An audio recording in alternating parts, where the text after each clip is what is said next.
오늘도 거룩하고 복된 주일날 또 주님께서 주시는 말씀으로 우리의 마른 땅에 또 은혜 담비가 부어지고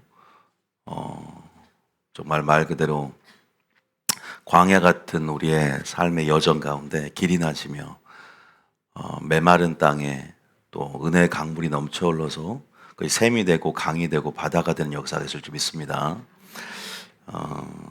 우리 말씀 한 구절 읽고 우리가 시작을 할 텐데요. 이사야 1장 21절 한번 말씀 읽어볼까요? 오늘 설교도요, 저번 주에 설교에 이은 인본주의 2탄이에요. 이사야 1장 21절 말씀 다 같이 한번 읽어보겠습니다. 시작. 신실하던 성읍이 어찌하여 창기가 되었는고 정의가 거기에 충만하였고 공의가 그 가운데에 거하였더니 이제는 살인자들 뿐이로다. 여기서 21절에 보니까 뭐라고 하죠? 근데 놔두세요. 21절. 신실하던 성읍이 뭐가 됐다? 창기가 되었다고 말하죠. 거기에는 정의가 또 충만했고 공의가 그 가운데 거했다고 말하고 있어요. 근데 지금은 살인자뿐이라고 하죠. 신실하던 성읍은 바로 예루살렘 성읍을 얘기하고 있고 그 예루살렘 성읍이 지금 의인화가 되어서 창기가 되고 음녀가 되었다고 말합니다. 작금에 어떻게 보면은 현 교회의 영적인 실상을 두고 주님께서 이 선지자 시대에 했던 성토했던 주님의 심경을 또 마음을 대변하며 아마 교회를 향해서 이렇게 말할 수도 있을 것이다 우리가 생각해 볼 수 있습니다. 아니요, 충분히 예견할 수 있고 여전히 우리가 주님의 마음을 읽을 수가 있죠. 오늘날 많은 교회들이 또 물론 마지막 때 교회들이 다 그런 모습은 아니지만 마지막 때가 될수록 교회가 하나님 나라의 정체성이 붕괴가 되고 성도들은 신본주의의 어떤 스탠스를 다 잃어버리고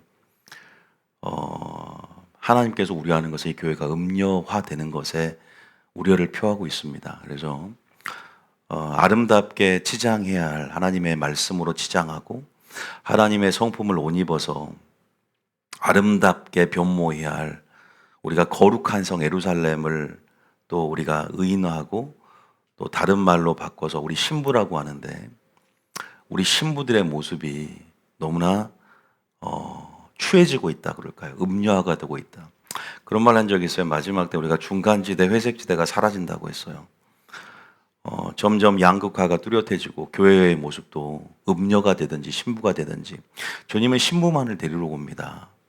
그런데 여기서는 동일하게 이사야 시대에도 어떻게 되죠? 신실한 성읍이 창기가 됐죠.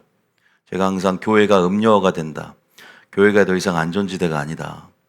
교회가 바벨론 시스템이 구축이 되어서 마지막 세속화가 진행되고 사대교회처럼 라오디게 교회처럼 그렇게 변모되고 있다. 그래서 어떻게 되고 있다? 창기가 되고 있다. 그런데 동일하게 주님 말씀하고 있잖아요. 이 구절에서 말씀하고 있잖아요. 그런데 왜냐? 자세히 봤더니 뭐가 상실되죠? 정의가 사라지죠. 제다크가 사라져요. 그죠? 노아에게 있었던 의인이요 완전한 자요 하나님을 경외한 자였던 그 의인에서 제다크가 나오는데 그 하나님의 법률 용어인 그죠? 하나님의 법 정의가 사라집니다.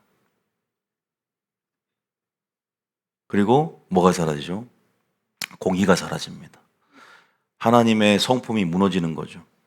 말다시피 하나님 나라의 기초가 뭐죠? 하나님 나라의 기초는 뭘로 되어 있죠?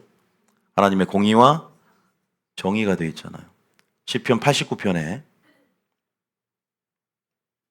몇 절이 이쪽에? 14절인가요? 읽어주세요. 자, 시작. 의와 공의가 주의 보좌의 기초라. 인자함과 진실함이 주 앞에 있나이다. 여기서 의와 공의가 바로 공의와 정의, 제다카와 미시파츠입니다.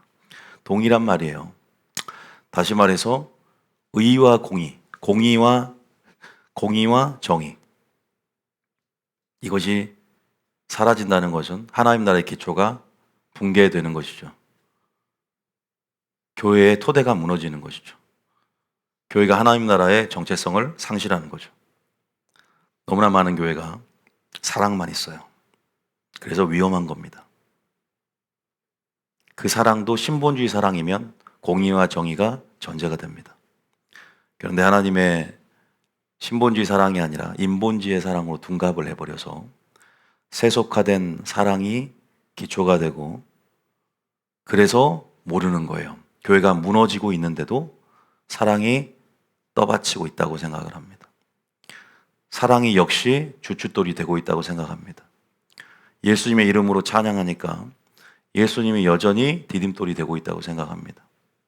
주춧돌이 되고 있다고 생각을 해요. 그러니까 주님 보시기에는 창기가 됐대요. 제가 하는 말이 아니라 지금 이것은 굉장히 완곡한 표현이고 더 신랄한 비판이 많습니다. 아모스, 미가, 교회를 향해서 주시는 하나님의 음성을 설파했던 선자의 마음은 곧 하나님의 마음을 투영합니다. 다시 한번 그 구절 1장 21절 읽어볼게요. 뭐가 무너져 있는가? 자, 이사야 1장 21절 읽습니다. 시작. 신실하던 성읍이 어찌하여 창기가 되었는고 정의가 거기에 충만하였고 공의가 그 가운데에 거하였더니 이제는 살인자들 뿐이로다. 더 읽을 수 있지만, 그래서 제가 찬양할 때 여기 한번 적어놓은 게 있어요. 잠깐 칠판에 좀 알기 쉽게. 신실하던 성읍과 그죠? 창기를 음료를 비교해놨습니다. 제가 많이 얘기를 했었고 여러분들에게, 그래서 우리 교회는 신부단장해야 된다. 신부가 돼야 한다. 많은 교회가 배도하고 많은 교회가 지금, 그러니까 음료가 되는데, 그럼 음료가 무엇인가? 우리가 음료가 무엇인지를 알려면, 창기가 무엇인지 알려면, 물론 아까 쉽게 이사야의 공의와 정의가 무너졌다고 했어요. 하나님 나라의 기초가 붕괴됐기 때문에 하나님 나라의 정체성이 붕괴가 되고 신본주의를 배격하는 흐름 안에서 신본주의 스탠스가, 기조가 완전히 무너져 있어요, 성도들이. 그러면 성도들이 전부 인본주의로 점철되어 있겠죠. 그러니까 마귀는 마지막 교회에 들어와서 인본주의를 세팅해 놔요. 그래서 인본주의의 프레임을 구축해 놓고 이것이 교회라고 말합니다. 주님 보시기에는 종교일 뿐이고 종교 노예일 뿐인데, 그럼 뭐가 그 안에 없냐? 아까 제가 공의정의 얘기했지만 이건 하나님의 성품인데요. 이 하나님의 성품은 진리를 통해서 드러나게 되거든요. 다시 말해서 그 교회에 진리가 없다는 거죠. 다 예수 이름으로 얘기하는데 사랑만 있고 진리가 없어요. 사랑만 있고 공의가 없어요. 이건 말이 안 되는 말이거든요. 자, 뭐 쉽게 제가 이렇게 말할게요. 신실하던 성읍이 음료로 바뀌었다. 신부된 교회, 음료화된 교회 적어놨어요. 하나님 나라의 도성. 자, 우리가 계시록을 우리가 지금 토요일도, 어제도 여러분들이 5시간 동안 계시록 강의를 들었는데, 어제 큰 성 바벨론에 대해서 마지막 부분에 잠깐 했어요. 전체적인 흐름도 적그리스도의 수도가 어디죠? 바로 큰 성 바벨론이에요. 근데 계시록 17장과 18장에 보면 큰 성 바벨론을 음녀라고 지칭합니다. 그 음녀는 곧 비밀이요 큰 도성인데 바로 적그리스도의 수도이자 정치, 경제, 문화, 종교로 아우주어진 통합 시스템이자 어떤 사상 내지 체제, 인프라, 그러한 굉장히 스펙트럼이 좀 넓긴 하지만 한마디로 말하면 세속화된 어떤 타락과 부패 온상지요, 어떤 강력한 체제와 시스템을 얘기합니다. 그런데 단순히 세속적인 어떤 그런 문명의 중심, 세속화된 사상의 중심, 세속화된 경제 중심, 세속화된 종교 중심이 세상에만 머물러 있는 게 아니라 문제는 이 바벨론 시스템이 교회에 세팅된다는 거죠. 교회에 가지고 들어오는 거예요, 교회가. 그래서 가만히 교회에 들어와서 은밀하게 이러한 진지를 구축해 나가는 거예요. 그래서 하나님 나라 도성과 큰 성 바벨론을 비교를 해야 되는데, 신본주의가 인본주의로 바뀌는 거 아까 제가 적어놨어요, 미리. 공의와 정의가 무너진다 그랬죠. 이 이유는 뭐냐면 바로 진리가 부재되고 하나님의 법이 무너졌기 때문에. 왜? 공의와 정의는 법정 용어입니다. 공정한 판결을, 공정한 설교를 할 수가 없는 것이죠. 공정한 설교를 통해서 신탁 통치라는 것은 왕들이 공정한 지혜로운 솔로몬과 다윗은 지혜로운 신탁 통치를 통해서 이것이 하나님 나라고 이것이 하나님의 성품을 드러내야 할 책무가 있었단 말이에요. 설교라는 것은 주님을 온전히 드러내서 하나님을 기쁘시게 해야 할 신본주의, 하나님을 위한 나라인데 인간을 위한 나라로 전락해 버렸다는 거예요. 교회가 인간들을 위한 교회로, 건물로 전락해 버리는 거죠. 그래서 종교인가 이것은 기독교인가? 우리가 다시 한번 이런 부분에 생각을 해야 되는데요. 우리가 이 바벨론 시스템에 대한 부분들은 창세기 17장 한번 잠깐만 읽어볼까요? 아니, 계시록 17장 5절에 물론 여러분들이 자세히 알고 싶으면 17장, 18장을 따로 읽어보시면 좋을 것 같고요. 5절에 이렇게 말을 하고 있습니다. 읽어보십니다. 그의 이마에 이름이 기록되었으니 비밀이라 큰 바벨론이라 땅의 음녀들과 가증한 것들의 어미라 하였더라. 큰 바벨론이라 나와 있죠. 그래서 이 음녀들이 바로 큰 바벨론이라고 합니다. 그래서 도시자 뭐라고요? 시스템이다. 일단 이렇게 이해하시면 좋습니다. 그럼 이것이 어디에 들어왔다? 교회에 간만히 들어왔다. 그래서 교회 세팅한 이 마귀의 지금 전략들을 우리가 읽어야 되는데요. 그럼 좀 더 우리가 음녀와 신부, 또 신본주의, 오늘 인본주의를 구별해낼 수 있는 영분별법을 여러분들에게 오늘 소개하고 좀 더 여러분 구체적으로 말씀을 드릴 텐데요. 이 바벨론 시스템이란 걸 이해를 해야 돼요. 우리가 음녀화가 진행돼서 막아야 되니까. 물론 또 답을 알았어요. 아, 진리가 필요하구나. 아, 음녀화가 진행돼 있어서 하나님 나라 기초를 무너뜨리는구나. 공의와 정의를 상실했던 하나님의 상심이 컸단 말입니다. 나의 성품을 드러낼 자가 없구나. 나의 성품을 드러낼 설교가 없구나. 다 종교놀이하고 종교 행사만 하며 이런 것들 가운데 다 사람을 위한, 물론 우리가 인간을 사랑하고 사람을 사랑하는 것이 핵심이긴 하지만 우리는 배웠어요. 인본주의 사랑과 신본주의 사랑을 구분해야 된다고. 그래서 우리는 하나님의 사랑을 먼저 깨닫고 그 사랑 안에서 인간을 사랑해야만이 그것이 옳은 순서지. 이 우선순위가 무너지고 진리를 배제하고 하나님을 배제한 채 인간만을, 이웃만을 사랑하는 것은 악이라 그랬어요. 그러니까 오히려 가장 악한 것은 그러한 사랑이에요. 왜? 그것은 하나님의 구원도 받지 못합니다. 성경에 나온 얘기죠. 진짜 구원받지 못할까요? 고전 13장 먼저 한번 읽어보고 얘기해 드릴게요. 고전 13장 4절이죠.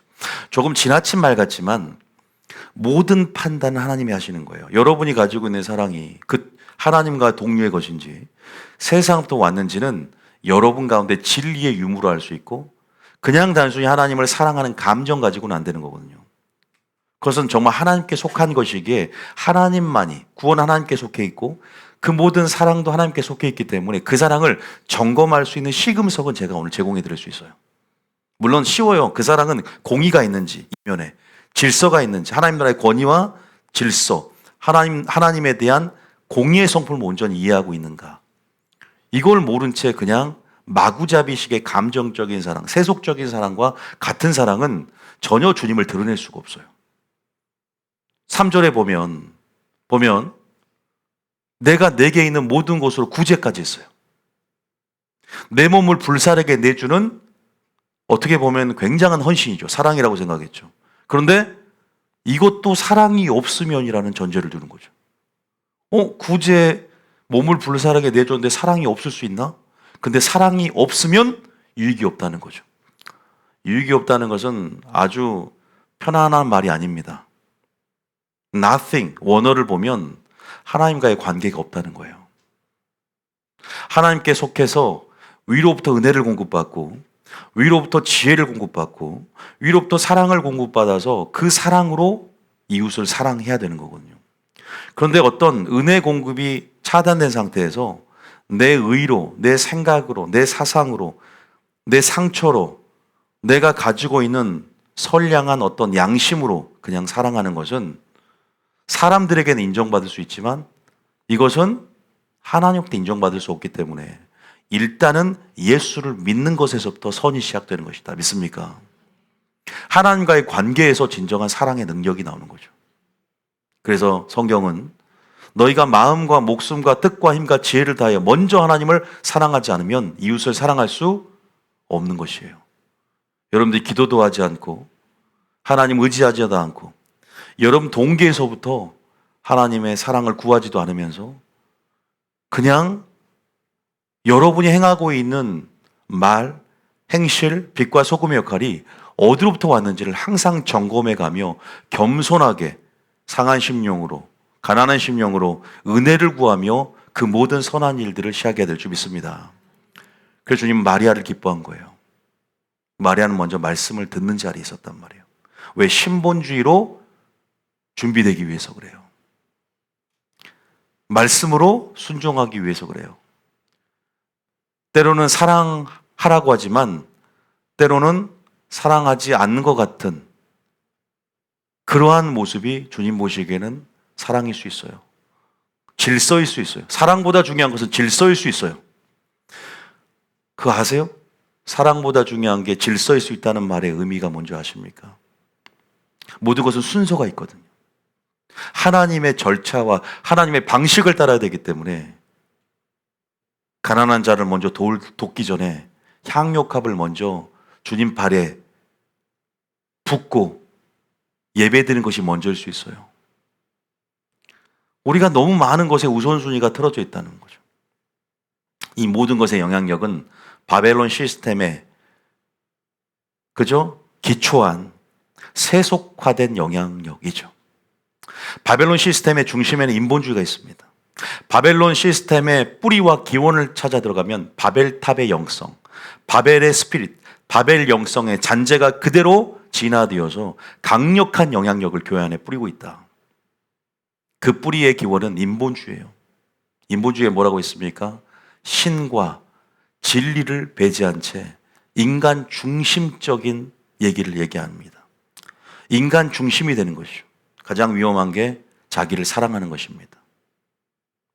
가장 위험한 게 자기를 사랑하는 거예요. 그게 무슨 말인지 아세요? 제가 방금 읽었어요. 우리가 여러분들이 좀 헷갈릴 수 있지만 디모데 오늘 설교는 오해하고 잘 들어야 돼요. 왜 자기를 사랑하는 게 위험하냐? 디모데후서 3장 1절입니다. 왜 마지막 때 고통하는 때가 이를까요? 한번 읽어봅니다. 시작. 너는 이것을 알라. 말세에 고통하는 때가 이르러 2절에 사람들이 자기를 사랑하며 돈을 사랑하며 여기까지만 읽을게요. 모든 말세 고통하는 때에 악들이 만연하는데 지금 우리가 읽었을 때 마지막 때 악의 산물들이 나옵니다. 돈을 사랑하고 교만하고 부모를 거역하고 감사하지 않는다. 근데 가장 처음에 나온 게 뭐죠? 자기를 사랑하는 게 나오죠. 자기 중심적이라는 것이죠. 우리는 알아요. 내 몸을 사랑한 것처럼 이웃을 사랑하라고. 자기를 사랑하려면 먼저 하나님을 사랑하고 하나님 안에서 나의 정체성을 깨닫고 하나님을 사랑 안에서 자기를 사랑할 수 있습니다. 믿습니까?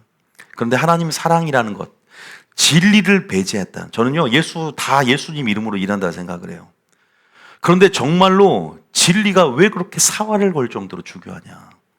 모두가 하나님 말씀 다 읽고 있는데요. 왜 유독 위비전 교회만 하나님 말씀합니까? 저는 하나님 말씀 얘기하지만 하나님 말씀만 얘기한 게 아니라 하나님의 뜻을 얘기하는 거예요.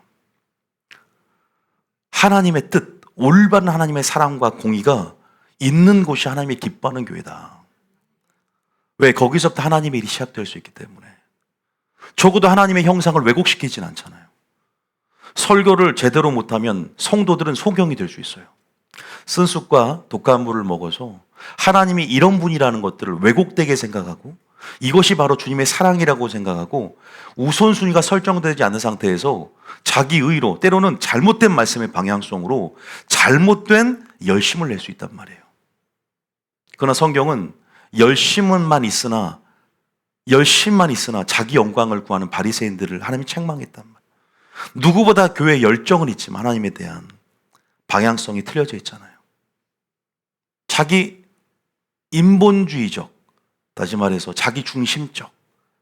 하나님의 사랑은요, 이타적입니다. 하나님의 사랑은 십자가에서 분명히 드러났습니다.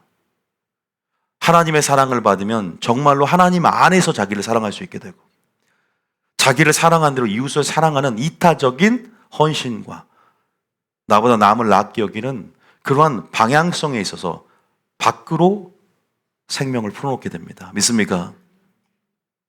여기 나오잖아요. 말세에 고통하는 때가 이르는데 자기를 사랑한다 합니다. 자기 사욕을 쫓습니다. 탐욕을 부립니다. 그것이 바로 바벨론 시스템의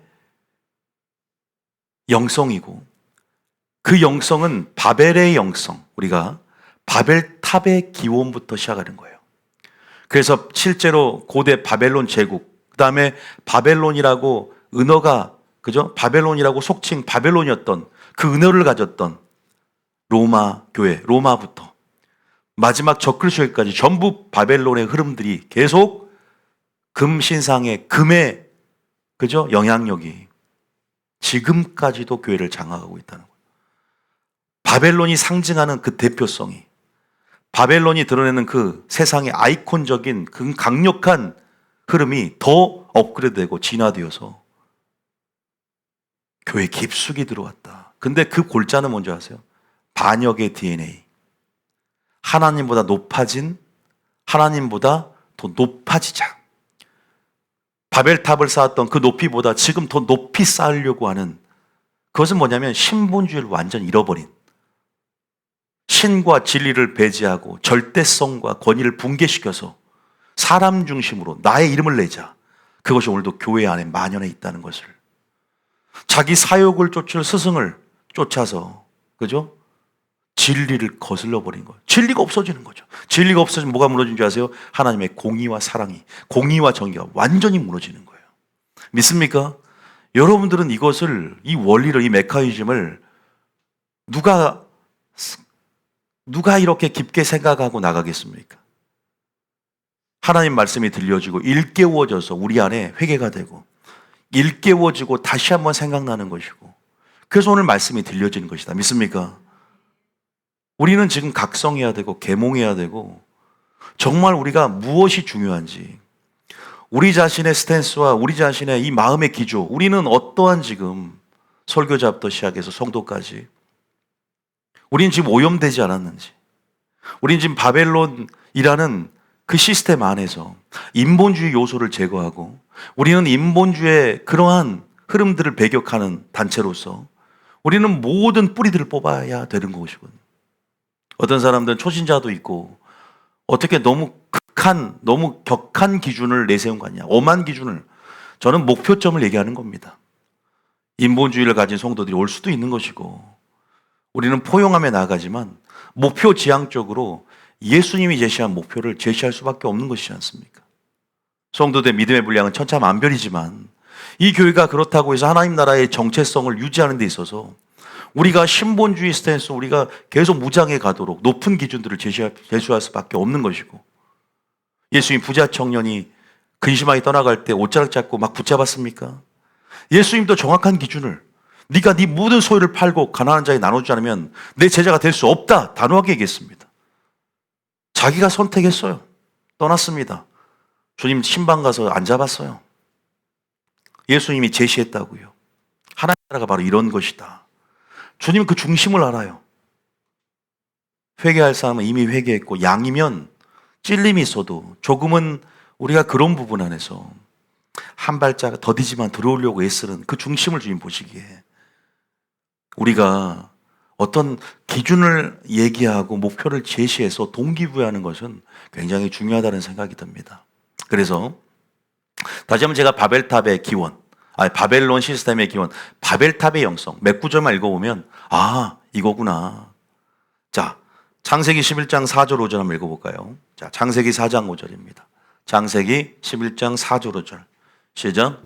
또 말하되 자 성읍과 탑을 건설하여 그 탑 꼭대기를 하늘에 닿게 하여 우리 이름을 내고 온 지면에 흩어짐을 면하자 하였더니, 교회 안에 구축된 바벨론 시스템, 바벨론, 우리가 큰 거룩한 도성 예루살렘이 아니라, 신부가 아니라 지금 음녀인 바벨론 시스템이 구축되어서 교회를 음녀화 만드는데 그 주체는 바로 마귀거든요.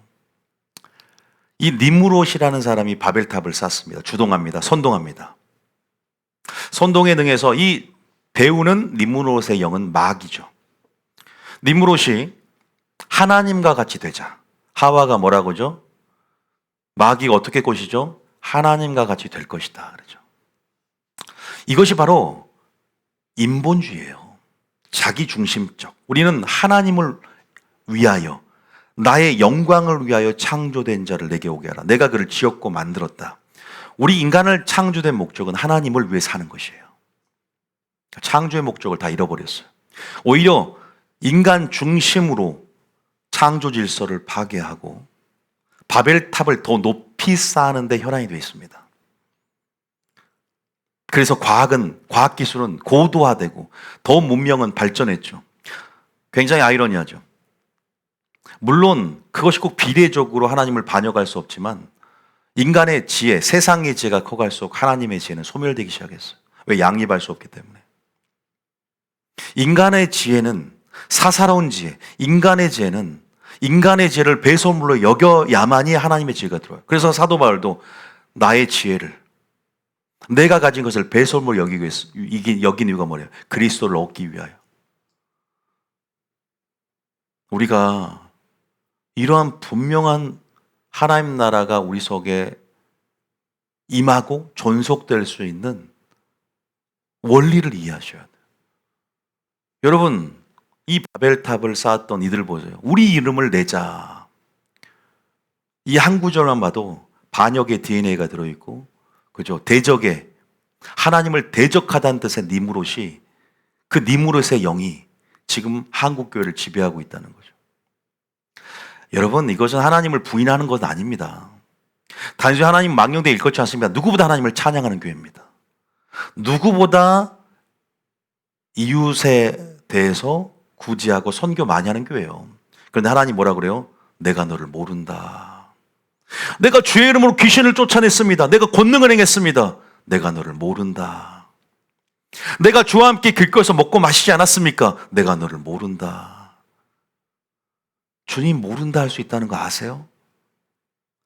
충격적일 겁니다. 우리 아무도 몰라요. 누가 지옥 갈지, 지금 천국 갈지 여기 아무도 모릅니다. 여러분은 담대합니까?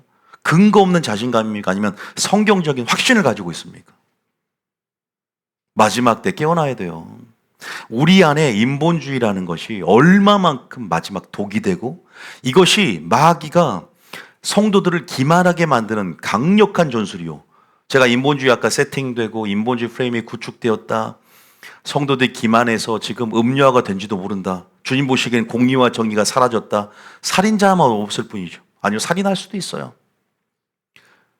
선지서를 한번 읽어보시면 제 말이 무슨 말인지를 알게 될 텐데 그것이 바로 주님의 심경이고 주님이 지금 어떠한 일들을 행할 수밖에 없는 교회 가운데 또 우리에게 환난을 줄 수밖에 없는 왜 교회를 살리려고 교회를 회개케 하려고 교회를 깨우치려고 교회가 경성하여 주의 길을 예비케 하려는 하나님의 작정하심, 일하심에 대한 이해가 필요합니다.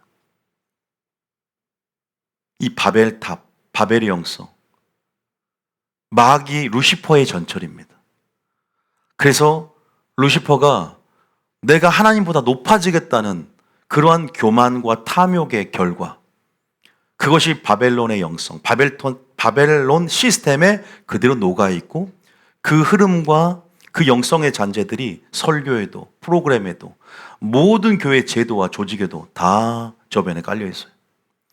자, 이사야 14장 13절 14절 읽어볼게요. 루시퍼가 하나님보다 높아지겠다라는 말이 나와요. 자, 13절 14절입니다. 시작. 내가 내 마음에 이르기를 내가 하늘에 올라 하나님의 뭇별 위에 내 자리를 높이리라. 내가 북극 지폐의 산 위에 앉으리라. 14절에 가장 높은 구름에 올라가 지극히 높은 이와 같아지리라 하는도다. 천사가 타락하는 장면입니다. 내가 지극히 높은 이와 같아지겠다 그러죠. 알다시피 하와를 꼬실 때 어떻습니까? 창조 이전에 이미 천사가 창조되었고 이 천사가 타락했습니다. 루시퍼가 타락을 해서 왜 타락했냐? 지극히 높은 이와 같아지겠다. 바벨탑과 같지 않습니까? 그 영성의 머리는 누굽니까? 수장은 누구예요? 바로 마귀 아닙니까? 하와를 꼬실 때도 창세기 3장에 뭐라고 해요? 하나님과 같이 되리라. 선악과를 먹으면 하나님과 같이 되리라. 그런데 지금 우리가 하나님까지 되겠다는 사람이 어디 있어요? 설교할 때 우리 모두 하나님같이 됩시다 라고 하는 사람은 없습니다. 그런데 하나님을 찬양하면서도 하나님의 말씀 기준보다 높아진 생각이 하나님 생각보다 내가 높아지겠다는 기준이에요. 그게 인본주의입니다. 누가 하나님을 대적해요? 그러진 않아요. 근데 하나님은 나 이름을 멸시했다, 나를 대적했다, 교만하다. 그것은 하나님의 말씀이라는 기준보다 그 기준에 근거한 말과 행실이 아니라 나의 경험과 지식, 이론과 철학, 인간의 사상을 바탕으로 한 신과 진리를 배제한 채 설교하고 높아진 생각이 바로 루시퍼의 전철인 거예요. 그게 바벨탑의 영성이에요. 아시겠죠? 그게 고린도후서 10장 3절 4절에 나옵니다. 고린도후서 10장 3절 4절. 우리가 이 본질을 명확하게 이해해야 된다. 4절부터 한번 읽어봅니다. 자, 시작. 우리의 싸우는 무기는 육신에 속한 것이 아니요 오직 어떤 견고한 진도 무너뜨리는 하나님의 능력이라.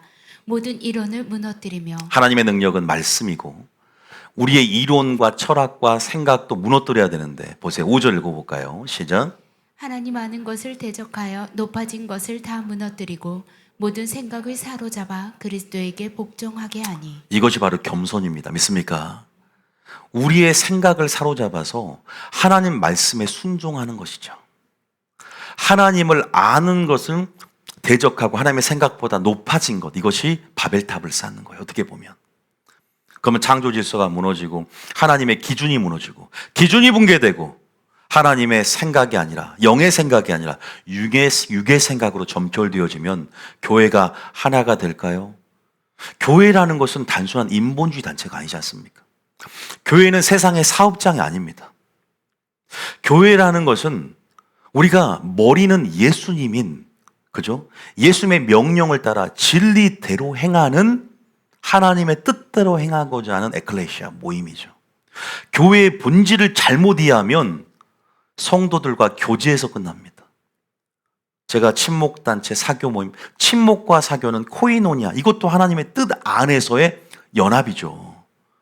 이것의 본질과 지향점은 하나님 말씀으로 더 하나가 되고, 뉴비전 교회를 주시는 그 철학, 뉴비전 교회를 주시는 그 뉴비전 교회를 향한 그 부르심과 사명에 온 성도들이 지도자를 중심으로 충성하라는 거예요.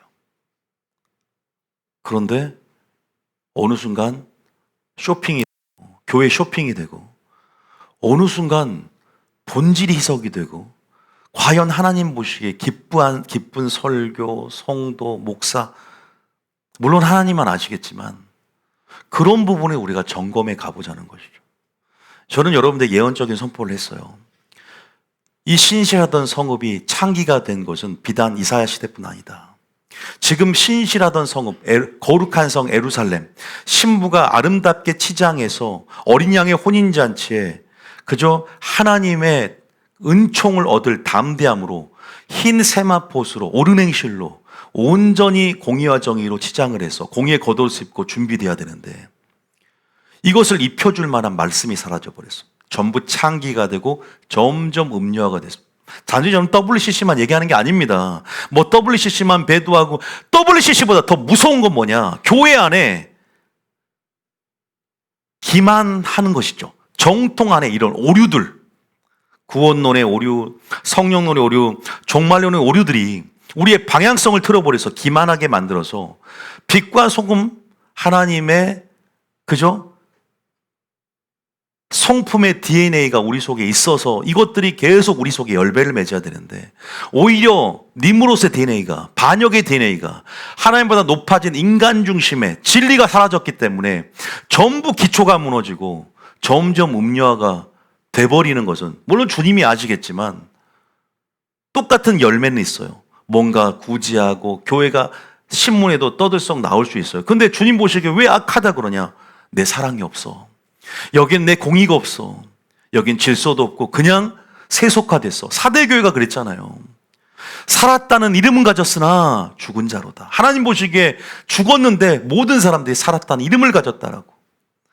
라우디게아 교회는 토하여 내치겠다. 미지근한 성도들, 그들은 전부 착각에 빠져 나는 부자라, 나는 부유하다고 하지만 미지근한 자, 토하여 내치겠다라는 주님의 영적 실상을 주님은 7교회를 통해 드러내지 않습니까? 모르겠습니다. 각자의 믿음의 상태는 하나님만 아시겠지만 오늘 한국교회에 이러한 하나님께서 우리가 말씀을 통해서 다시 한번 우리가 끝까지 주님 오실 때까지 신부단장하고 하나님의 공의와 정의로 공의의 겉옷을 입고 구원의 속옷을 입었으면 공의의 겉옷으로 아름답게 신부들이 단장을 하며 마치 그것이 거룩한 성 예루살렘을 준비한 것처럼 신부들이 준비해서 점도 없고 흠도 없는 주름 잡힌 것이 없는 그런 영화로운 신부의 상태로 우리 교회가 준비되기를 원한다는 사실을 믿으시길 바랍니다. 여러분, 좋아요. 진리가 무너지니까 마귀가 계속 꼬드기고 유혹하고, 그래서 결국은 교회가 인본주의로 세팅됐다는 것은, 신본주의를 잃어버렸다는 것은 결국 기초가, 진리가 무너진 거예요. 기준이 무너진 거예요.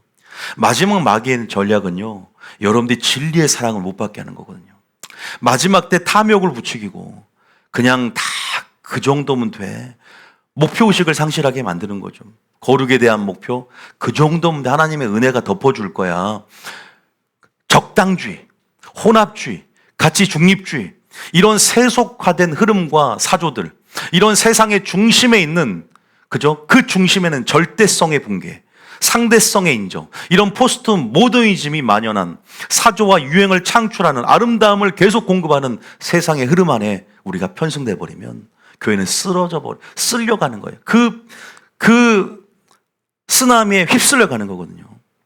우리는 정체성을 고수하고 우리가 계속 진리를 사수하면서 지켜가야 되는데, 많은 교회들이 진리의 장벽이 무너져 버렸어요. 많은 교회들이 가만히 교회 들어와서 마귀가 진리의 사랑을 입지 못하도록, 진리에 접근하지 못하도록 선을 악으로 바꿔버리고 진리를 거짓으로 바꿔버렸어요. 거짓을 진리로 둔갑해버렸다고. 그래서 동성애가 가증한 것임에도 불구하고 동성애가 극률한 것으로 바꿔버렸고, 그죠? 우리가 그러한 하나님의 주신, 하나님이 선이라고 한 것들과 성 속에 구분이 사라지고 거룩한 것과 가증 것에 구분이 사라져 버렸다는 거예요. 이 제사장 역할이 못해져 버린 거예요. 소경이 돼 버리니까. 진리의 사랑을 입는 것은 중요한 줄 믿습니다. 너무 능수능란하게 세속에서 이미 그러한 맛들을 보고 세속의 영향력을 더 강하게 받기 때문에 세상의 영향력을 벗어나지를 못하고 교회까지 들어와서도 세속의 영향력에 젖어드니까 어떻게 교성도들이 신본주의 스탠스를 유지할 수 있겠습니까? 자, 마귀 작전까지 제가 설명을 할 텐데요. 마귀 작전은 바로 이겁니다. 진리의 사랑을 입지 못하게 만들고 바꿔치기 하는 마귀의 기술을 잠깐 소개합니다. 자, 먼저 살전 2장. 살전 2장 한번 봅시다. 살전 2장 13절 한번 봐볼까요? 살전 2장 13절에. 살전 2장 13절. 4절만 읽습니다. 4절에 시작. 4절. 살전 2장 4절 시작. 오직 하나님께 옳게 여기심을 입어 복음을 위탁받았으니 우리가 이와 같이 말함은 사람을 기쁘게 하려 함이 아니요 오직 우리 마음을 감찰하시는 하나님을 기쁘시게 하려 함이라. 하나님만을 기쁘시게 하는 설교가 되어야 된다고 사도 바울은 이러한 신본주의 스탠스로 설교하고 하나님 일을 했습니다. 사람을 기쁘시게 하는 게 아니라 하나님을 기쁘게 하는 것. 이게 신본주의거든요. 먼저 신본주의 잠깐 얘기를 하려고 그래요. 그 다음에 사도행전 4장 18절부터 한번 읽어봅니다. 신본주의는 바로 이런 것이다. 한번 먼저 얘기해드리고 얘기할게요. 시작. 그들을 불러 경고하여 도무지 예수의 이름으로 말하지도 말고 가르치지도 말라 하니 19절에 베드로와 요한이 대답하여 이르되 하나님 앞에서 너희의 말을 듣는 것이 하나님의 말씀을 듣는 것보다 옳은가 판단하라. 교단의 눈치 보지 않아요. 성도들의 눈치 보지 않습니다. 목회자가 하나님을 기쁘시게 한다는 것은 진리를 타협하지 않는다는 거겠죠. 진리에 목숨 걸다는 거겠죠. 왜? 진리가 존재해야만이 하나님 나라가 붕괴되지 않거든요. 진리가 바로 서야만이 하나님의 공의와 정의가 사라지지 않거든. 나의 공의를 쓴쑥으로, 나의 정의를, 그죠? 하나님께서 버린 화 있는 자들아, 물과 같이, 그죠? 공의가 하수처럼, 정의가, 그죠? 그렇게 흐르기를 원하는 아모스를 통해 드러난 하나님의 심경처럼 주님은 계속 공의와 정의를 말해가요. 하나님의 법이 무너졌다는 거예요. 여기서는 진리의 목숨 거는 사도들을 보십시오. 성도 눈치 봅니까?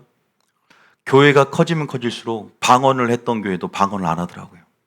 교회가 커지면 커질수록 이 교묘하게 말을 돌려서 말해요. 우회적으로. 저처럼 구원론을 직설적으로 말하면 성도들이 싫어하죠. 당연히 압니다. 직설적으로 하면 한 대중적인 설교는 아니기 때문에 제 설교가.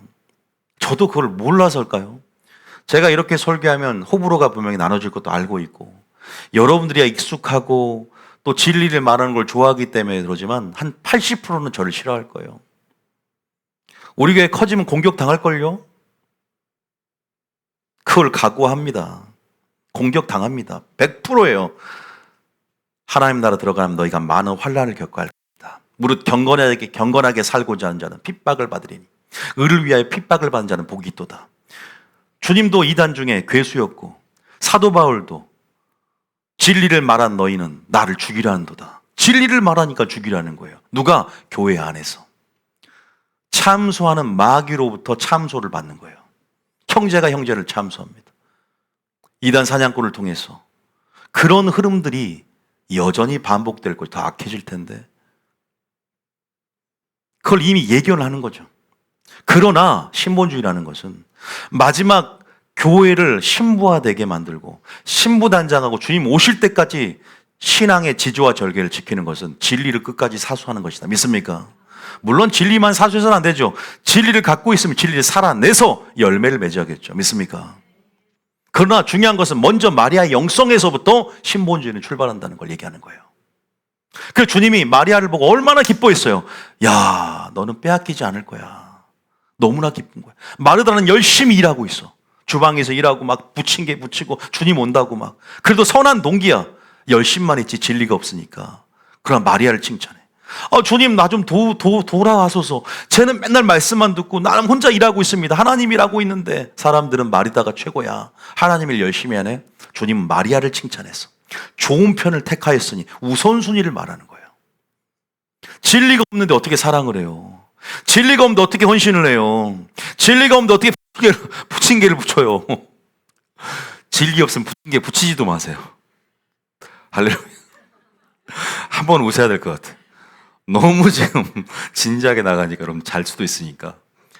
진리가 없으면 청소도 하지 말고 오늘 그냥 가세요. 청소하지 말고. 그러니까 우리가 그 말은 우리가 뭐 이게 딱 이분법적으로 우리가 참 분리해서 행하기가 쉽지 않잖아요. 내가 진짜 진리가 없는데 마르다 같지 않은가 이런 고민이 좋다는 거예요. 왜냐하면 누가 완벽한 사람이 있겠습니까? 근데 우리 안에 우선순위를 먼저 확정하고 진리를 배우고 진리를 바탕으로 해서 하나님 명하는 대로 하나님 말씀에 근거해서 말씀대로 행하는 것이 바로 그것이 선이고 이것이 하나님이 기뻐하는 거구나. 할렐루야. 그래서 우리는 하나님 명하시는 대로 그냥 명하시는 대로 제단에 불을 담아다가 붙이라 그러면 인본주의 불이 아니라 그냥 그렇게 명한 대로 하면 돼요. 명하는 대로 방주를 예배하라 그러면 아무 생각하지 마세요. 하나님 생각보다 높아지지 마. 바벨탑 쌓지 말고 그냥 이렇게 하라 그러면 이렇게 순종하면 되는 거예요. 근데 토를 달고 어디서 어줍잖하게 경험과 지식이 있잖아요. 그럼 사람 지혜가 하나님 지혜보다 높아져. 그러니까 당에서 싸움이 일어나고 내 뜻이 최고야 하다가 교만해져서 교만은 패망의 선봉이다 그랬죠. 루시퍼의 전철을 따라갈 수 있어요. 우리 양심이 무뎌지고 화인 맞을 수 있어요. 그러니까 우리는요 이런 목표를 제가 제공해 드리는 거죠. 완전한 사람은 없습니다. 이해합니다. 믿음의 분량도 천차만별이기 때문에 신본주의 인본주의 섞여 있는 것도 알아요. 괜찮습니다. 교회는 연약합니다. 그러나 저는 뭘 제시한다? 오늘 목표를 제시하는 거. 할렐루야. 그렇게 노력해가면 그러나 우리가 목회자로서 또 수용하고 나가야죠. 너는 인본주의니까 나가 이런 건 아니죠. 이걸 수용하고 하나님의 사랑 안에서 그러나 제가 여러분 제시할 수 있는 것은 하나님 말씀으로 목표를 제시하는 거죠. 믿습니까? 누군가는 파수꾼이 하나님께서 주시는 이 신본주의를 설파하면서 목숨을 걸고 사도들처럼 제시할 수 있어야 돼요. 보세요. 베드로와 요한이 이르시되 하나님 앞에서 너희의 말을 듣는 것이 하나님의 말씀을 듣는 것보다 옳은가 판단하여 보라. 우리는 보고 들은 것을 말하지 아니할 수 없다.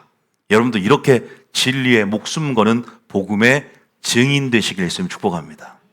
복음의 증인 돼야 돼. 성령 충만해야 돼. 진리 충만해야 돼. 할렐루야. 우리 예수님은요, 오직 하나님의 뜻만을 전했습니다. 내가 아버지로부터 보고 듣는 것 외에는 전하지 않았다. 나는 하나님 없이는 아무것도 스스로 할 수 없노라 라고 말하면서 하나님께 속한 자는 하나님 말씀을 하나니 나는 친히 이를 것과 말할 것을 하나님께서 명령해 주셨고 내가 이른 말이 하나님 말씀이 그 말이 곧 영생이다 그랬어요. 믿습니까? 왜 하나님 자기 뜻이 없어요? 왜? 철저하게 하나님의 뜻만을 전해서 신본주의 스탠스의 본이 되었다. 하나님을 위한 삶이었어요. 하나님의 영광을 위한 삶을 우리에게 본으로서 그 길을 먼저 걸으셨다. 예수님 다음에 그 다음 보혜사 성령님도 자기 생각이 없어요. 내 뜻이 아니라 예수님의 영광을 너에게 보혜사 성령이 알려줄 것이요 내 말을 전할 것이다. 내 말은 하나님의 뜻이잖아요. 하나님의 뜻만을 동일하게 전달해 가는 거죠. 그러면 우리들은 어떻게 해야 되죠? 동일하게 하나님의 뜻만을 드러내고 하나님만을 드러내는 창조의 목적의 자리에 우리가 있음을 믿으시기 바랍니다. 이것이 우리를 창조하고 우리가 태어나고 구원받은 목적임을 믿으시기 바랍니다. 여러분, 신본주의 스탠스는 아까 사도 바울처럼 사도들처럼 그죠? 무엇을 말하느냐? 무엇을 말하느냐? 어떤 영광을 누구에게 돌리느냐? 요한복음 7장 16절입니다. 한번 읽어볼까요? 요한복음 7장 16절입니다. 자, 요한복음 7장 16절. 우리가 많이 들었지만 이 설교에서 다시 이 구절을 한번 읽어봅시다. 시작. 예수께서 대답하여 이르시되 내 교훈은 내 것이 아니요 나를 보내신 이의 것이니. 얼마나 신본주의적입니까? 자기 생각이 없었고 하나님의 생각보다 높아지지 않았습니다. 그 기준이죠. 기준이 무너지면, 기초가 무너지면 공의와 정의가 무너지고 이것은 하나님의 성품을 드러낼 만한 통로가 사라지는 것이죠. 저는 오늘 설교를 통해서 하나님이 누구인가를 보여주고 싶은 것이고 오늘 설교를 통해서 하나님 나라의 영광을 나타내고 싶은 겁니다. 할렐루야. 더욱더 하나님 나라 들어가고 싶어요 라는 소망이 들게끔 하는 설교를 하고 싶은 거예요. 우리의 왕이신 하나님이 누구인가를 알고 하나님 명령대로 순종해서 하나님의 기쁨이 되고 싶어요 라는 설교를 하고 싶은 거예요. 할렐루야. 그럼 배워야죠. 뭘 배워요? 법을 배워야죠. 법치가 무너지고 있는데 우리나라 법치가 무너진다고 교회 법치까지도 무너지면 되겠습니까? 안 되겠죠. 우리 교회의 법치, 하나님 나라의 법치는 무너지면 안 됩니다. 예수님도 그 법을 무너뜨리지 않았어요. 내 교훈은 내 것이 아니요 나를 보내신 이의 것이니라. 17절 시작. 사람이 하나님의 뜻을 행하려 하면 이 교훈이 하나님께로부터 왔는지 내가 스스로 말함인지 알리라. 스스로 말한다는 것이 바벨 탑의 기원에서 보세요. 스스로 말한다는 것은 자기 영광 아닙니까? 목회자가 자기 영광 구해보겠다고 자기 경험 얘기하고 조금 수사학적으로 조금 미사여구 첨가하면서 한자 몇 개 써가면서 사자성어 써가면서 유식한 티 다 내고 본질은 하나도 없어. 저는 유튜브를 보면 진짜 말 잘하고 정말 탄탄한 합리적인 그 논리성. 어떤 사람들은 댓글 보면 굉장히 추종하고 맹신해요. 근데 저는 껍데기밖에 없는 게 느껴지거든. 본질이 하나도 없어. 교묘하게 그 흐름이 어디로 올라가냐? 공산주 올라가는 거 봤거든요. 사람들은 딱 추종해버려. 왜? 와, 너무 말 잘한다. 너무 논리가 탄탄해. 와, 우둔하다. 야, 본질을 볼 수 있는 눈이 진짜 필요하구나. 말 잘하는 게 문제가 아니라 예수님은 단순하게 설교했지 뭐가 있어요? 본질이 있습니다. 믿습니까? 그 본질을 보실 수 있어요. 그 신본주의로 내가 유지하는 데 있어서 필요한 그게 소스예요. 신본주의의 재료입니다. 신본주의의 기초가 되거든요. 진리만이 신본주의의 기초고 하나님의 법만이 하나님 나라의 정체성 안에서 신본주의 삶을 살아내게 합니다. 믿습니까? 제가 신본주의 계속 얘기하고 있어요. 신본주의가 무너지면 무조건 인본주의가 들어오고 바벨론 시스템 안에서 그 세상의 영향력들이 세속화된 영향력들이 신과 진리를 배제한 인간 중심의 영향력들이 하나님같이 되리라는 영향력들이 자기 영광을 구하는 영향력들이 우리의 신앙을 완전히 무너뜨리고 주님 보시기에 창기가 되었도다 슬프다 그러는 거예요. 보세요. 내가 스스로 말하니까 18절에 뭐라 그래요? 베드로가 주여 죽지 마옵소서 스스로 감정적으로 말하니까 진리에 따라서 말하지 않고 주님의 하나님의 일을 사람 일로 바꿔버리는 그러한 진리가 없는 가라지만 뿌려져 있는 가라지 식의 말을 통해서 하나님 마음을 아프게 했어요. 18절 읽어봅니다. 시작. 스스로 말하는 자는 자기 영광만 구하되 보내신 이의 영광을 구하는 자는 참되니 그 속에 불의가 없느니라. 스스로 말하지 마시고 하나님 말씀을 말하시게 예수님 축복합니다.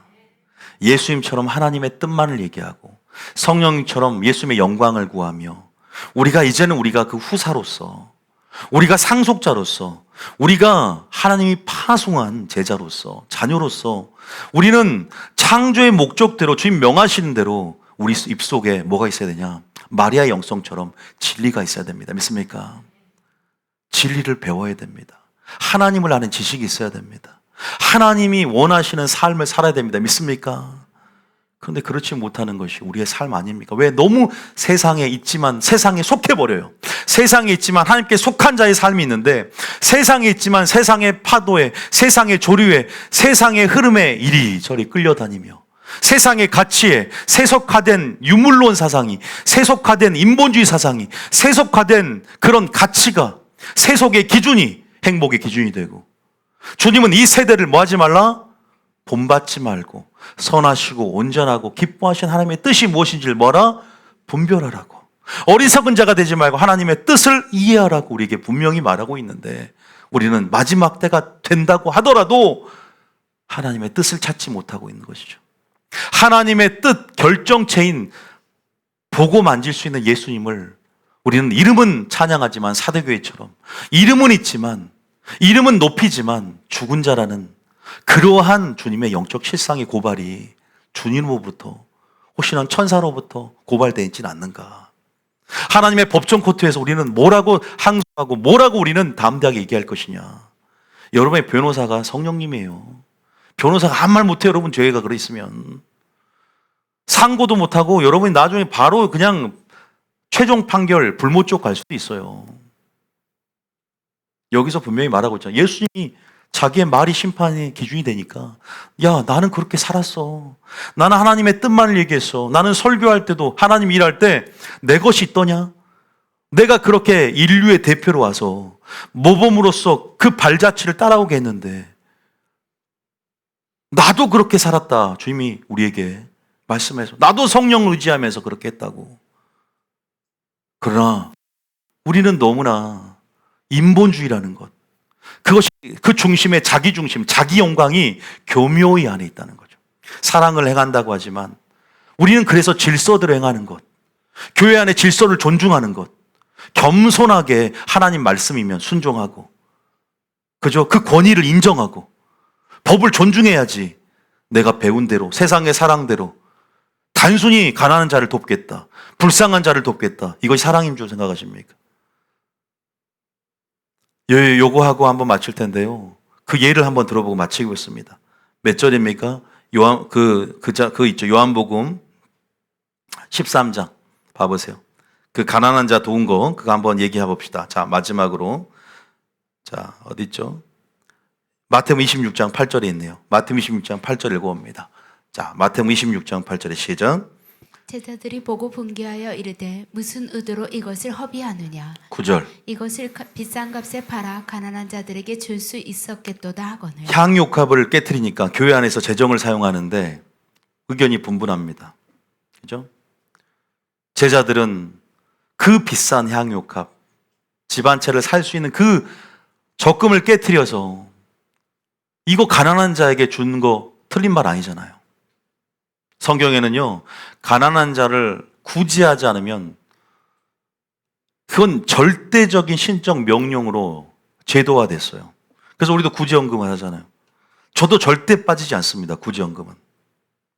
왜? 내가 직접 가난한 자를 왼손이 하느니 오른손이 모르게 하는 것은 사도들의 발 앞에 두는 방식, 헌금의 방식이기 때문에 어쨌든 나는 교회에서 구제를 하든 안 하든 나는 구제 헌금을 통해서 구제를 한 거니까, 하나님 앞에. 그래서 저는 구제가 얼마나 중요한지 알아요. 왜? 성경 전체에도 구제에 대한 부분들은 신약에도 구제를 향한, 가난한 자들 향한 알아요. 근데 여기서 가난한 자에게 준다는 말을 했는데도 주님이 책망을 한단 말이에요. 이것이 무슨 말인지 알아야 됩니다. 우리는 우선순위라는 걸 알아야 돼요. 그러니까 다시 말해서 가장 우선순위는 하나님의 뜻이거든요. 성경 전체에서, 그리고 성경 전체에서 흐르는 하나님의 뜻을 우리가 온전히 해야 되거든요. 자칫 주님 물론 이것이 제자들의 탐욕을 명분으로 포장해 놨어요. 이건요. 물론 알아요. 가룟 유다를 위시해서 몇몇 탐욕이 있는 그 제자들을 전체 표현을 하거든요. 가난한 자에게 줄 수 있었겠다. 틀린 말은 아니지만 주님이 우선순위를 말하면서 이 여자가 늘 마리아가 좋은 말씀을 들으면서 좋은 일을 위한 준비가 돼 있죠. 스탠바이가 돼 있잖아. 그러면서 이렇게 하나님 앞에 향유를 깨뜨린 것은 바로 예수의 마음을 헤아린 거였어요. 너희는 주를 기쁘시게 할까 무엇인가를 시험하라. 예수님이 장사를 앞두고 굉장히 심란할 거란 말이에요. 장사를 이제 얼마 남지 않은 상황 속에서 우리가 향유옥합을 바르는 것은 향유를 바르잖아. 시체에다가. 그런 예언적인 퍼포먼스를 통해서 말씀을 들으니까 하나님의 신경을 아는 거예요. 늘 말씀을 듣는 사람들은 예언적인 성령을 통해서 예언적인 하나님의 마음과 은밀히 내통되기 때문에 그 친밀함 안에서 그냥 순종하지 않아 마음을 헤아리면서 순종할 수 있는 영성이 이미 자리를 잡아요. 믿습니까? 우선순위가 뭔지를 안다면 지혜가 있어요. 그래서 주님의 마음을 먼저 헤아리고 먼저 이도는 언제든지 우리가 또한 우선순위가 있을 수 있기 때문에 이 말은 성령의 인도하심을 따르는 거야. 날마다 성령의 인도하심을 따르는 겸손이 있기 때문에 내가 하는 것보다 교회 질서에 순종해주고 내가 옳은 것보다 항상 순종이 먼저라는 것을 알기 때문에 겸손한 자세가 있단 말이에요. 내 고집대로, 그죠? 무너지는 거 상관없어. 나는 내가 하나님의 받는 음성이 옳고 내가 그것이 전부야. 그런 차원의 교만이 아니라 나보다 남을 낮게 여기면서 그렇게 신본주의 스탠스로 먼저 향유옥합을 분단 말이에요. 주님의 마음을 헤아리고 주님의 마음에 들게 해요. 왜냐하면 평소에 말씀을 듣고 좋은 편을 택했기 때문에 이 여자가 나에게 좋은 일을 하였도다. 좋은 편을 택해야 선한 일을 한다. 믿습니까? 일의 시작점이 되는 거죠. 그래서 끝까지 한번 읽어볼게요. 9절 읽어봅니다. 시작. 이것을 비싼 값에 팔아 가난한 자들에게 줄 수 있었겠도다 하거늘 그 다음 예수께서 하시고 그들에게 이르시되 너희가 어찌하여 이 여자를 괴롭게 하느냐 그가 내게 좋은 일을 하였느니라. 그죠? 왜 이 여자를 괴롭게 하냐? 이 여자가 좋은 일 같은 경우는 선한 행실이에요. 선한 일, good thing. 옳은 행실. 제가 저희 가서 여러분들이 많이 우선순위의 개념에서 배울 거예요. 내가 하나님을 위하여 일하는 것도 좋지만 하나님과 함께 일하는 것의 중요성. 마르다보다 마리아, 전제돼야 함들. 그것이 진리를 통해서 하나님이 원하시는 우선순위, 먼저 그의 나라와 의를 구하는 것. 그렇다고 해서 후자가 나쁘다는 것이 아니라 먼저가 전제됐을 때 우리가 하나님이 그것이 틀어지지 않고 마귀가 틈타지 않는다. 신본주의가 먼저인 거죠. 신본주의는 인본주의를 파쇄하고 신본주의는 인본주의가 지향하는 인간 중심이 아니라 하나님 중심이 되면 인간을 누구보다 사랑할 수 있게 되거든요. 예수께서 하시고 그들에게 이르시되 너희가 어찌하여 이 여자를 괴롭게 하느냐. 마치 마르다를 책망한 것처럼 그가 내게 좋은 일을 하였다. 11절에 주님이 이유를 명분을 설명합니다. 가난한 자들은 항상 너희와 함께 있거니와 가난한 자를 돕지 말라는 게 아니었어요. 그러니까 교회에서도 다 좋은 일 같지만 우선순위가 있을 수 있어요. 우리 성령의 인도하심을 따라야 되고요. 하나님 마음을 헤아려서 진리 안에서 그 우선순위를 알게끔 성령이 인도해 주시고 누구보다 하나님의 마음을 헤아리면서 하나님의 뜻이 무엇인지를 우리가 먼저 해야 할 것들이 있거든요. 먼저 그의 나라를 구하라. 먼저 우리가 해야 할 부분들. 이 여자는 장사를 예비하는 예언적인 퍼포먼스를 통해서 그죠? 이 몸에 향유를 부은 것은 내 장래를 위함이고 나는 항상 너희와 함께 있지 않기 때문에 가난한 자는 내가 죽은 후에도 언제든지 너희가 할 수 있지 않느냐. 주님이 놀랍게 여겨서 이 여자를 칭찬하고 이 여자가 행한 일을 기억하게 하라라고 그의 이름을 높여줍니다. 여러분, 참 많은 사례가 예증들이 있어요. 성경 속에. 오늘 설교를 통해서 여러분들이 뭐 어떤 생각이 들었어요? 어쨌든 우리가 신본주의가 우리 안에 기조로 스탠스로 자리 잡고 우리가 정말 이 교회가 하나님 나라가 되기 위해서는 먼저 진리의 말씀에 기초하고, 믿습니까? 우리가 진리의 말씀이 우리 속에 자리 잡고 진리에 서서 내 것으로 말하는 게 아니라, 진리를 거슬려 거짓말하는 것이 아니라, 진리를 거슬려 내 스스로 말하는 것이 아니라, 진리대로 주여 죽지 마옵소서, 이것이 주님 마음 해야 되는 거였어요. 주님 빨리 십자가에 돌아가심을 통해서 모든 인류의 구원의 수건 사업들, 이 인류 구원을 완성하는 것인데 오히려 방해꾼이 되잖아. 공의를 알았더라면 내가 아버지께로 감을 기뻐하였으리라. 공의를 알았더라면, 주님이 하신 말이에요, 베드로에게. 네가 공의를 알았더라면 내가 아버지께로 감을 기뻐하였을 것이다. 그 단순히 내가 죽는다고. 근데 그 속에는 뭐가 있어요? 탐욕이 있어요. 나의 메시아로, 정치적인 메시아로 한계성을 가둬두려는 거죠. 가난한 자에게 돕는 것은 자기 스스로의 탐욕이 있어요. 그걸 포장하는 거예요. 가난한 자에게 주라. 그 돈 아깝다는 거야. 항상 포장해서 말하는 사람들의 이면을 보면 인본주의가 있어요. 신본주의는 하나님 마음을 헤아릴 수 있다. 믿습니까? 하나님 나라를 지켜나가려는 마음이 있어요. 이 공동체를 말씀으로 지켜나가게 되면 내가 포기해. 내가 절제해요. 그리고 하나님 나라의 사명이 이타적이기 때문에 온전하게 주님의 뜻대로 흘러갈 수 있도록 내가 하나 되고자 이 교회의 하나됨을 지켜가려고 애써줍니다. 믿습니까? 그런 자가 되시길 주님 축복합니다. 아버지, 진리로 하나 되게 하옵소서. 이 공동체 하나님 말씀으로 영광을 내게 주셨사오니 말씀으로 하나 되게 하옵소서. 내가 아버지 하나 된 것처럼 이들도 하나 되게 하옵소서. 할렐루야. 하나 되고자 하는 것이 하나님의 뜻이 아닙니까? 마귀는 마지막 여러분들이 진리로 들어오는 것을 막을 겁니다.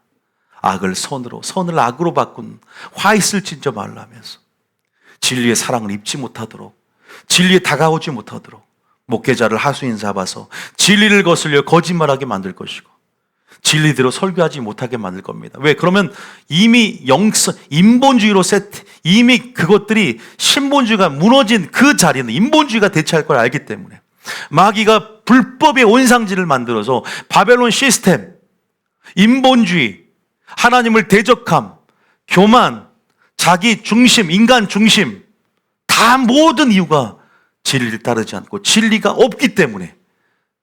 세상에 진리가 있습니까? 성령이 있습니까? 진리가 있다면 소통할 것입니다. 불교에 진리가 있습니까? 진리가 없기 때문에, 예수가 없기 때문에, 하나님 말씀이 없기 때문에 우리는 어떻게 보면 세상 사람 보기엔 독단적일 수밖에 없죠. 그래서 배타적이고 그 반카르텔 형성, 반기독교적인 카르텔로 교회를 대항하고 교회를 핍박합니다.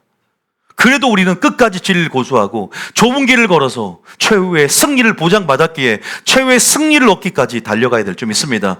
그래서 우리는 고난의 길이죠. 순례자의 길입니다. 쉽지 않지만 성령 충만함으로 하나님을 기쁘시게 할 때 하나님이 우리에게 구원을 주시고 하나님이 우리에게 축복을 줄 걸 믿고 그 외로운 싸움을 여러분들이 싸워야 될 줄 믿습니다. 믿습니까? 싸워가야 됩니다, 여러분.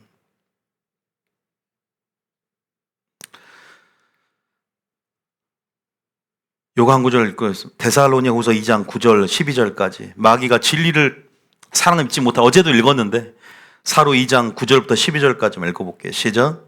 악한 자의 나타남은 사탄의 활동을 따라 모든 능력과 표적과 거짓 기적과 불의의 모든 속임으로 멸망하는 자들에게 있으리니 이는 그들이 진리의 사랑을 받지 아니하여 구원함을 받지 못함이라. 진리의 사랑, 진리의 기초.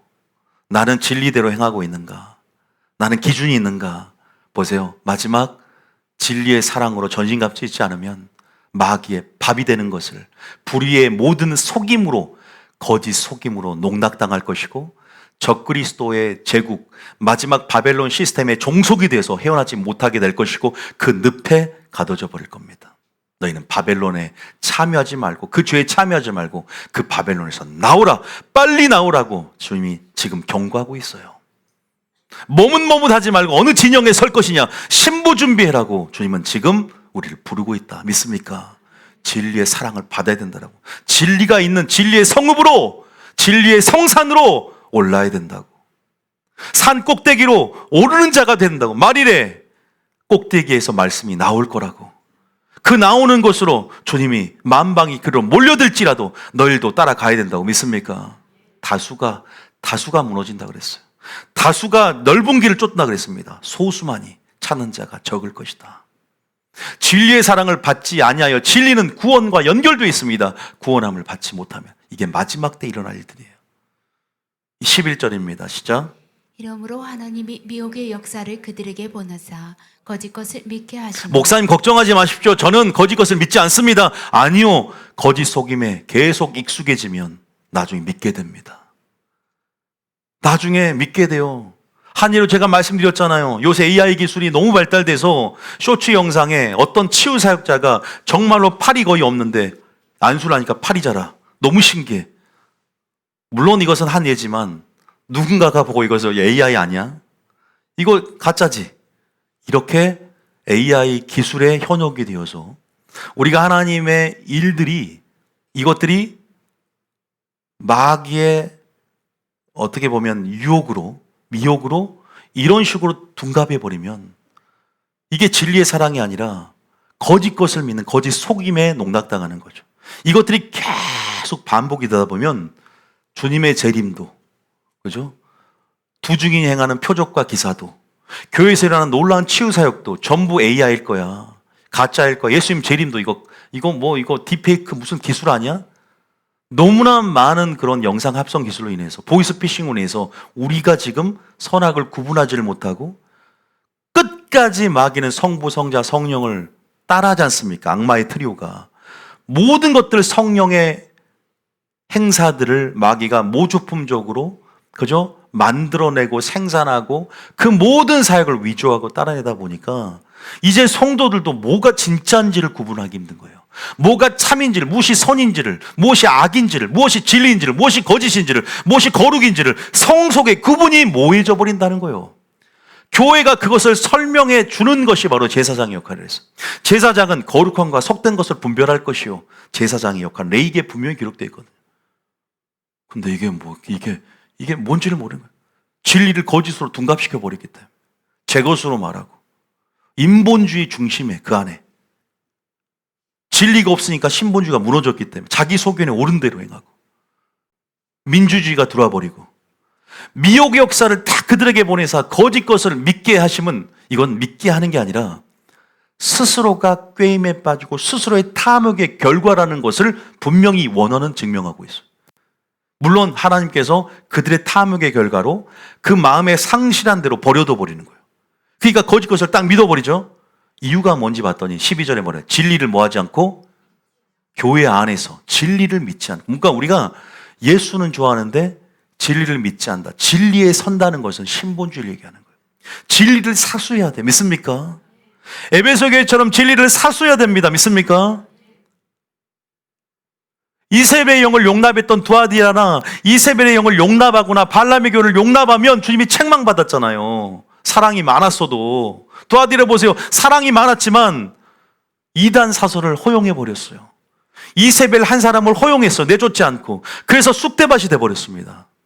주님이 책망만 있어요. 너희가 진리를 믿지 않고 불의, 불법, 부정, 하나님 법에 반대되는 개념입니다.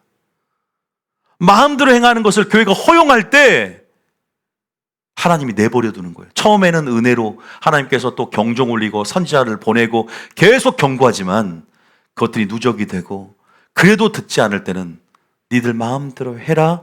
로마서 1장이에요. 잘 되게 해줘요, 그냥.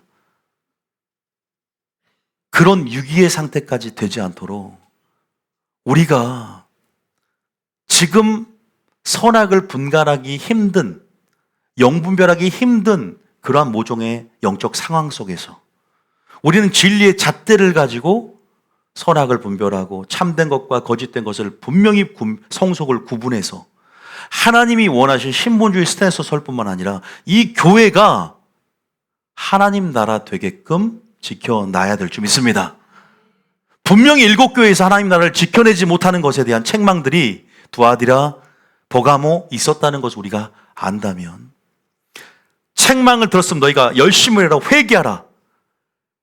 공의의 하나님을 더욱더 배우고 아까 정의와 공의, 하나님의 법, 하나님의 법치가 무너지지 않도록 하나님을 잘 잘 배워서 여러분의 사랑을 언제든지 펼쳐나갈 때 그 사랑을 들춰볼 때 공의와 정의가 있네, 이건 내 신부야라는 칭찬을 듣는 여러분 되시길 있으면 축복합니다. 무슨 일을 할 때도 동기도 하나님의 사랑이고 하나님 말씀이고 진리 안에서 행함을 통해서 하나님이 기뻐하는 자가 되시기를 예수님 축복합니다. 딱 한 구절 읽고 찬양하겠습니다. 요삼 1장입니다. 갑자기 생각이 나서, 아니 웃지 마시고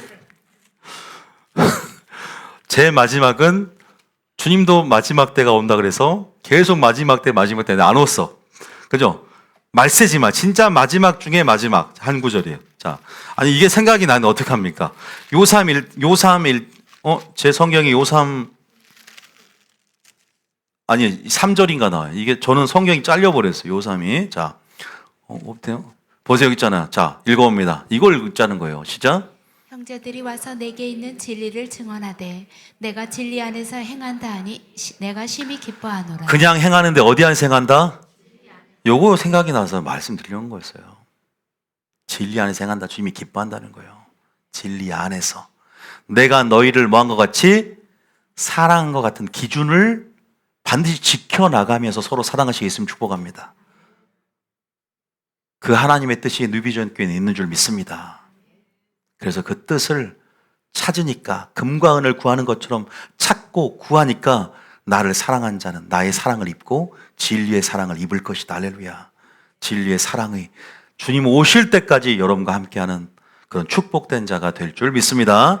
찬양해 주세요. 찬양합시다.